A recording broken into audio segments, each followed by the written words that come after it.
பசுமாடு அப்படிங்கிறது சகல தேவதா ஸ்வரூபிணியாக சொல்லப்பட்டிருக்கு. அதனாலதான் பசு இருக்கிற இடத்துல எல்லா சுபிக்ஷமும் இருக்கும் அப்படின்னு சாஸ்திரம். ஒவ்வொருவனும் இல்லத்தில் பசுமாடு வளர்க்க வேண்டும் அப்படின்னு சொல்லப்படுறது. அப்படிதான் இருந்தோம் நம்மெல்லாம். ஒவ்வொரு ஆத்துலயும் ஊரு பசுமாடு இல்லை, குறைஞ்சது 5-6 பசுமாடு இருக்கும். அப்படிதான் இருந்தது கிராமங்கள்ல. கிராமத்துலதான் 2 தலைமுறை முன்னாடி வரைக்கும் எல்லாரும் இருந்துட்டு இருந்தோம். இப்பதான் எல்லாரும் சிட்டிக்கு வந்திருக்கோம் இல்லையா? இப்ப இந்த பசுமாடு அப்படிங்கிறது மகாலட்சுமி ஸ்வரூபம், சகல தேவதா ஸ்வரூபம். அத நமது கிரகத்துக்குள்ள வந்தது, அதனுடைய காலடி பட்டாலே ஒரு பெரிய விசேஷம், பல தோஷங்கள் போயிடும்.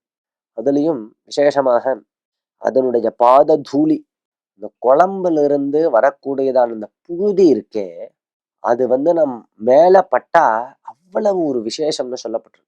புது வீட்டுல நாம் வாழ போறோம், கிரகப்பிரவேசம் பண்ணி வாழ போறோம்னா அந்த இடத்துல முன்னாடி யாரெல்லாம் வசிச்சிருந்தாலும், இல்ல வெறும் பூமியில புதுசா நாம் வீடு கட்டியிருக்கோம் அப்படின்னாலும், அந்த இடத்துல அந்த பூமியில என்னெல்லாம் நடந்ததோ முன்னாடி, இத்தனை கோடி கோடி காலமா இருந்துட்டு இருக்க அந்த பூமி, என்னெல்லாம் செயல்கள் நடந்ததோ, என்ன தோஷங்கள் இருக்கோ எப்படி கண்டுபிடிக்க முடியும்?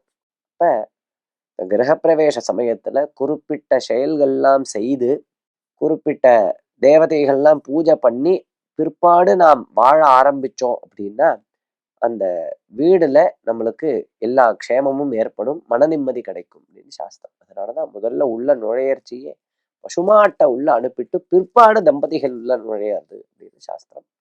கோவில்கள்லயும் அதனாலதான் ஒவ்வொரு நாளைக்கும் சுப்பிரபாதத்தும் போது சுவாமி கதவு திறந்த உடனே முதல்ல சுவாமி கண்ணுக்கு இழுத்தா மாதிரி பசுமாட்டை தான் நிறுத்துவா. கண்ணோட சேர்த்து பசுமாட்டை தான் சுவாமி கண்ணுக்கு இழுத்தா மாதிரி நிறுத்துறது. பிற்பாடுதான் அர்ச்சகர்களே பூஜை செய்ய செல்லுவார்கள்.